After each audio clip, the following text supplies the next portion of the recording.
नमस्कार, मैं विशाली ठाकुर आपका हिमाचल कला, भाषा और संस्कृति अकादमी के यूट्यूब चैनल में स्वागत करती हूं। दर्शकों, आज हम आपको हिमाचल प्रदेश कला, भाषा और संस्कृति अकादमी के सचिव डॉक्टर करम सिंह आर्य और हिमाचल प्रदेश के विभिन्न कलाकारों व साहित्यकारों से रूबरू करवा रहे हैं। आइए जानते हैं कोरोना जैसी भयानक महामारी के दौर में वे किस प्रकार प्रदेशवासियों को कला व साहित्य के माध्यम से जागरूक कर रहे हैं। वर्तमान में सारा विश्व कोरोना वायरस की महामारी से जूझ रहा है। सारे विश्व में कोई भी देश ऐसा नहीं बच पाया है जिसमें कोरोना वायरस का आतंक नहीं है। लाखों लोग इस वायरस से संक्रमित हो रहे हैं। हज़ारों लोगों को अपनी जान गंवानी पड़ी है और अभी तक भी संक्रमण धीरे धीरे फैलता जा रहा है। स्वास्थ्य सेवाओं में दिन रात अपनी जान को जोखिम में डाल करके जन सेवा के लिए समर्पित doctors, nurses, paramedical staff, police, प्रशासन और मीडिया कर्मी पूरी तरह से कार्य कर रहे हैं, सेवा कर रहे हैं। जिन इलाकों में महामारी का संक्रमण है वहाँ तक पहुँच करके वे पूरी तरह से समर्पित भाव से काम कर रहे हैं और लोग भी उनके निर्देशों के अनुसार उपचार कर रहे हैं, जीवन की रक्षा कर पा रहे हैं। ऐसे माहौल में साहित्यकार, कलाकार क्या सोचते हैं, किस प्रकार से अपने विचारों को व्यक्त कर रहे हैं और सरकार के निर्देशों का पालन करते हुए सृजन में, साहित्य संरचना में, कलाकृतियों के निर्माण में अपना समय व्यतीत कर रहे हैं और साथ साथ वे अपने पाठकों को, कला प्रेमी लोगों को एक संदेश भी दे रहे हैं कि इस संक्रमण के काल में किस प्रकार से हम अपने परिवार की, अपने समाज की और अपने राष्ट्र की रक्षा कर सकते हैं। हिमाचल कला, संस्कृति, भाषा अकादमी के माध्यम से ये प्रयास किया जा रहा है कि यूट्यूब चैनल के माध्यम से, वेबसाइट के माध्यम से, अकादमी के फेसबुक पेज के माध्यम से, व्हाट्सएप ग्रुप के माध्यम से कलाकारों के साथ, साहित्यकारों के साथ, लेखकों के साथ, पाठकों के साथ और जो बुद्धिजीवी वर्ग है उनके साथ निरंतर एक विचार की प्रक्रिया चलती रहती है। और हमने ये देखा है कि बहुत सारे हमारे साहित्यिक लेखक हैं, हमारे कलाकार हैं, वे सृजन में रत हैं। कोई कविता लिख रहा है, कोई कहानी लिख रहा है, कोई उपन्यास पर काम कर रहा है और कोई गीत गा रहा है, कोई अपनी लोक संस्कृति की जो पुरानी हमारी विरासत है उसको मीडिया के माध्यम से सबके साथ साझा कर रहा है। तो सभी लोग अपना अपना प्रयास अपने अपने तरीके से कर रहे हैं। हमारा ये प्रयास है कि साहित्यिक और कला से जुड़ी जो गतिविधियां हैं वो भी अकादमी के द्वारा संचालित इस यूट्यूब चैनल के माध्यम से लोगों तक पहुँचें। अगर कोरोना के समय में कोई चित्र बना रहा है तो उसको हम लोगों तक साझा कर पाएँ। कोई कविता के माध्यम से अपने विचार व्यक्त कर रहा है तो उसको हम साझा कर पाएँ, ऐसा हमने प्रयास किया है। आज के इस कार्यक्रम में प्रदेश के कुछ चुनिंदा साहित्यकारों, कवियों, लेखकों के जो विचार हैं कोरोना को लेकर के, उनको हम आपके साथ साझा कर रहे हैं ताकि हमारा जो मनोबल है वो बना रहे और साहित्य के माध्यम से हम अपना जो कर्तव्य है उसको भी निभा पाएँ और हमारी जीत हो, ये देश जीते, हम आगे बढ़ें और सबका मंगल हो, सबका कल्याण हो। आज भारतवर्ष का प्रत्येक राज्य या तो लॉकडाउन की स्थिति में है या कर्फ्यू में अपने जीवन को व्यतीत कर रहा है। इसी कालखंड को देखते हुए और मानव की मनस्थिति को देखते हुए हिमाचल कला, भाषा एवं संस्कृति अकादमी एक विमर्श प्रारंभ कर रही है, जिसके अंतर्गत कला, साहित्य और संस्कृति जैसे विषयों को जनमन तक रखा जाएगा। इसी के अंतर्गत मैं भी अपने विचार आप सभी सुधीजनों के समक्ष साझा करना चाहता। आज इस विषाक्त महामारी को समूल नष्ट करने के लिए जो योद्धा पहली पंक्ति में खड़े होकर अपने जीवन की परवाह न करते हुए अपने निहित स्वार्थों को परे रखते हुए जिस तरह कार्य कर रहे हैं, उन्हें मैं हृदय से नमन करता हूँ। एक साहित्य का विद्यार्थी होने के नाते और कला भाषा संस्कृति अकादमी का एक सदस्य होने के नाते मैं आप सब लोगों के समक्ष ये कहना चाहता हूँ अपनी कविता के माध्यम से कि लक्ष्य तेरा पास ही है।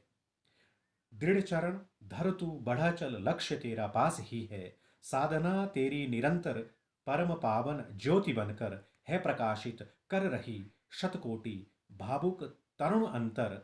जो स्वयं को भूल जीवन अमृत बने बिखरे पड़े थे, जो स्वयं को भूल जीवन अमृत बने बिखरे पड़े थे, वे सगौरव सर उठाते आज तेरा तेज पाकर। आज उनके वक्ष में बल नयन में उल्लास भी है। लक्ष्य तेरे पास ही है, लक्ष्य तेरे पास ही है। तू वही जिसने कि जग को 3 पग में माप डाला। तू वही जिसने कि जग को 3 पग में माप डाला। पलक झपके न झपके जलधि तक को लांग डाला। सहज गति तेरी न रुके, रुक सकी थी विश्व भर से। मेघ अश्व कर बार कितनी, अखिल जग को जीत डाला। तू वही होगा वही, फिर सत्य का यह विश्वास भी है। लक्ष्य तेरे पास ही है, लक्ष्य तेरे पास ही है। क्या हुआ जो जिंदगी की दौड़ में तू लड़खड़ाया। क्या हुआ जिंदगी की दौड़ में तू लड़खड़ाया। क्या हुआ जो विघ्न पर्वत आज तुझ पर टूट आया। विफलता के इन झकोरों में अटल रहे अभय साधक। क्या हुआ जो श्याम घन ने रवि प्रखर को है छिपाया। भूलता क्यों विफलता भी विजय का आभास ही है। भूलता क्यों विफलता भी विजय का आभास ही है। लक्ष्य तेरा पास ही है, लक्ष्य तेरा पास ही है। मांगती है कटु परिस्थिति और भी बलिदान तुझसे। मांगती है कटु परिस्थिति और भी बलिदान तुझसे। मांगती है शक्ति धीरज संगठन की आन तुझसे।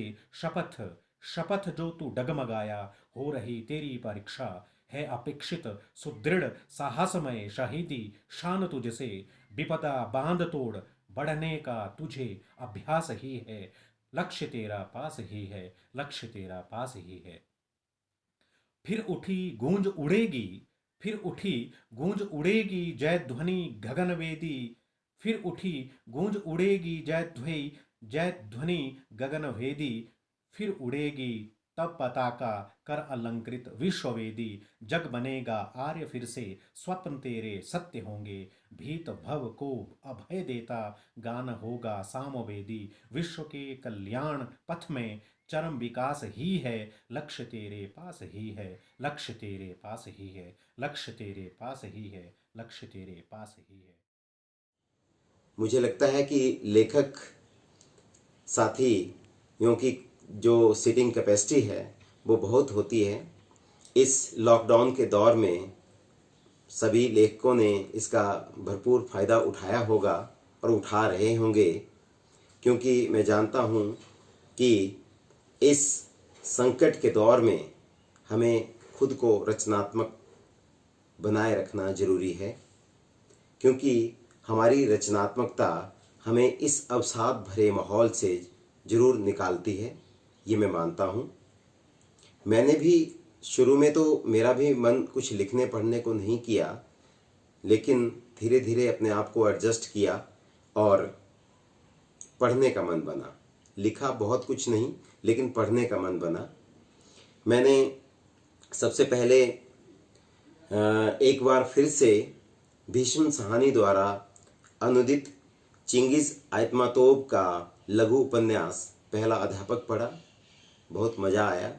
उसके बाद बाल मनोविज्ञान को लेकर देश के चर्चित कहानीकारों की कहानियाँ पढ़ी, जो कहानी संग्रह लुक्का छिपी में संकलित की गई हैं।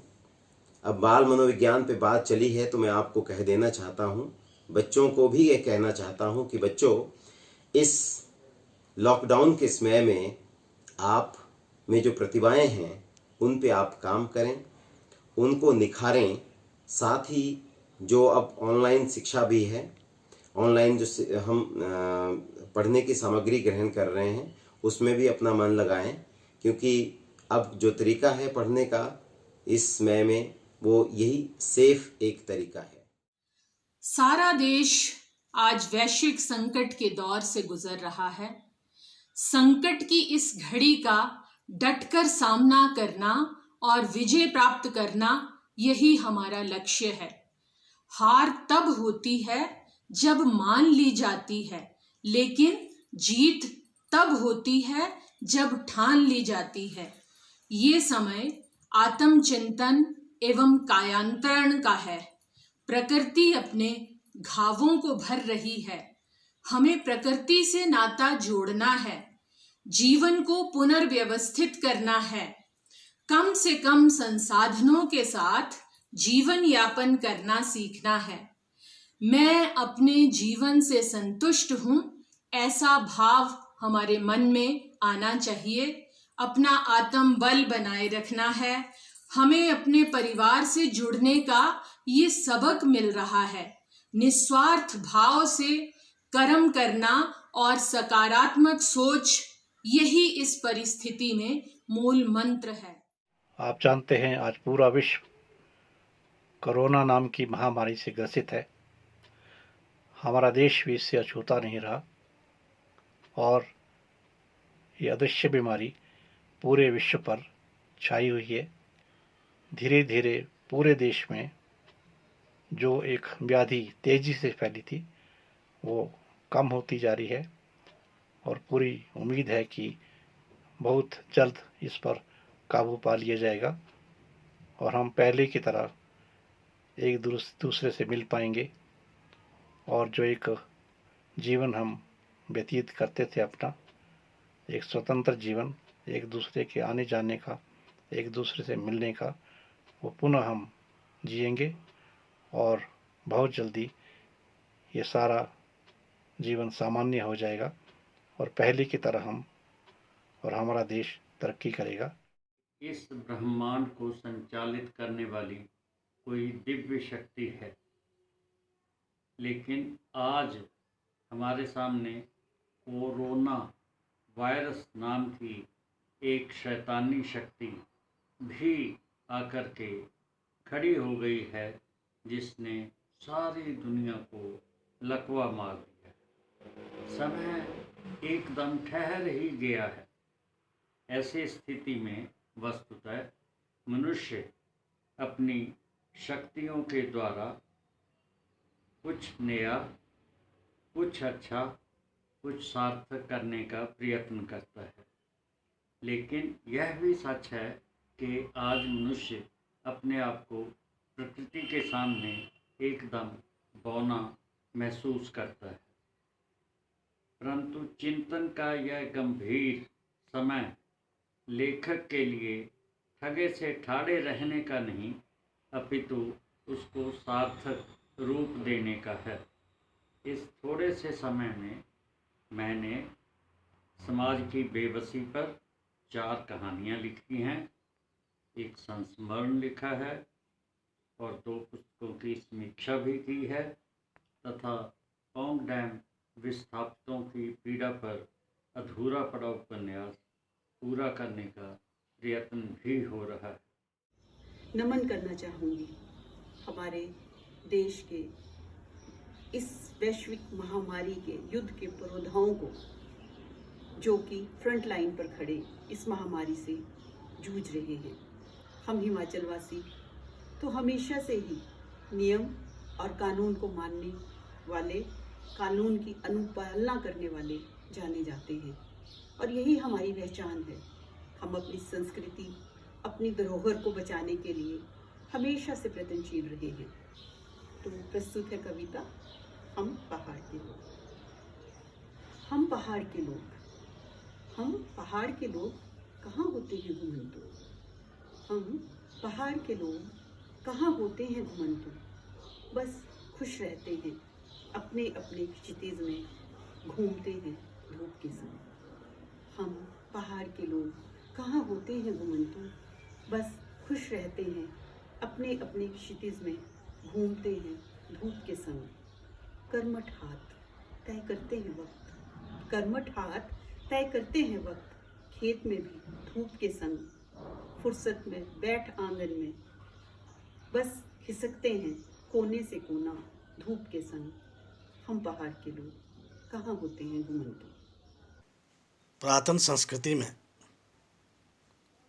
घर में बैठना या बाहरी लोगों से अलग रह के बैठना, ये परंपरा चली आ रही है।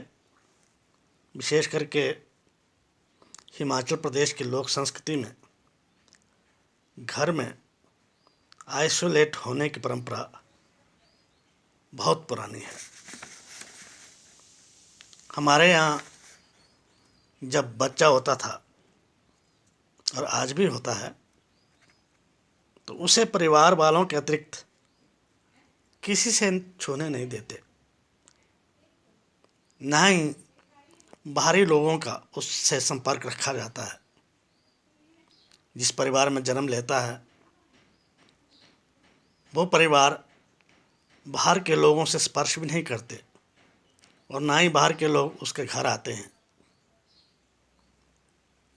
अब प्रगतिशील लोगों को तो ये लगता होगा कि कोरा अंधविश्वास है, जबकि इसके पीछे एक वैज्ञानिक कारण है, और वो कारण ये है कि बच्चा कोमल होता है, नाजुक होता है, इसलिए कोई भी बाहरी व्यक्ति उसको स्पर्श ना करे, उसको छुए ना, उसके संपर्क में ना आए, क्योंकि हो सकता है बाहरी व्यक्ति के साथ कई कीटाणु उसके संपर्क में आए, कई वायरस उसके संपर्क में आए और वो बीमार हो जाए। इसलिए ये परंपरा कायम की गई कि कम से कम 13 दिन तक कोई भी बाहरी व्यक्ति उससे स्पर्श न करे, उस परिवार के घर ना आए। इस तरह अनगिनत उदाहरण है हमारी लोक संस्कृति में, जिसमें आइसोलेट होकर रहने की परंपरा विद्यमान है। किसी भी प्रकार की समस्या जब समाज के अंदर, बड़ी से बड़ी समस्या भी जब समाज के अंदर व्याप्त होती है, उससे लड़ने के लिए समाज तत्पर रहना चाहिए। वह तत्परता हमें भारतवर्ष के अंदर दिखाई देती है। उसके परिणाम भी आज हमारे सामने पॉजिटिव रूप से, सकारात्मक रूप से आने लगे हैं। शिक्षा जगत के विद्वानों ने, विशेषज्ञों ने अनेक प्रकार की गतिविधियां प्रारंभ की है।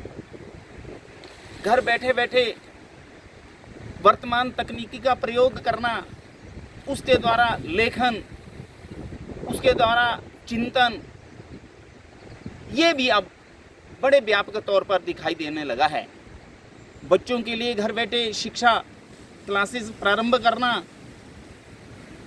और नए नए सृजनात्मक चिंतन विद्वान लोग इस कोरोना महामारी के अंदर भी यह काम बखूबी से बहुत तत्परता से कर रहे हैं। इसलिए इस लड़ाई में लड़ने में भारतवर्ष विभिन्न तरह से हमें सक्षम दिखाई देता है। गांव से लेकर शहर तक सब लोग इसका पालन कर रहे हैं और शिक्षा, संस्कृति, स्वाध्याय, संस्कार, स्वतः स्फूर्त, इसमें एक बहुत सहायक हथियार है, शस्त्र है। उसका प्रयोग करके हम इससे और अच्छे तरीके से लड़ सकते हैं। धन्यवाद। जिंदगी के सफर में नैतिक एवं मानवीय उद्देश्यों के प्रति मन में अटूट विश्वास होना जरूरी है। कहते हैं कि आदमी नहीं चलता, उसका विश्वास चलता है। जीवन को सही रास्ते पर चलाने के लिए आत्मविश्वास, संकल्प, संयम, समर्पण, समता और सहिष्णुता अनिवार्य है। कोरोना वैश्विक समस्या ने मानव के विकास की मौलिक आवश्यकताओं जैसे स्वास्थ्य, शिक्षा, सुपोषण को काफी हद तक ठप कर दिया है। राष्ट्रीय आपदा के इस दौर में देश के भीतर पारस्परिक मत मतांतर हो सकते हैं, पर हमारा राष्ट्र धर्म सर्वोपरि होना चाहिए। अप्रियता, अप्रमाणित आरोप, तथ्यहीन निंदा, असंतोष तथा अवसाद फैलाने वाले कोरोना से भी अधिक घातक हैं। हमारा दायित्व है कि हम सरकार के आदेशों का पालन करें।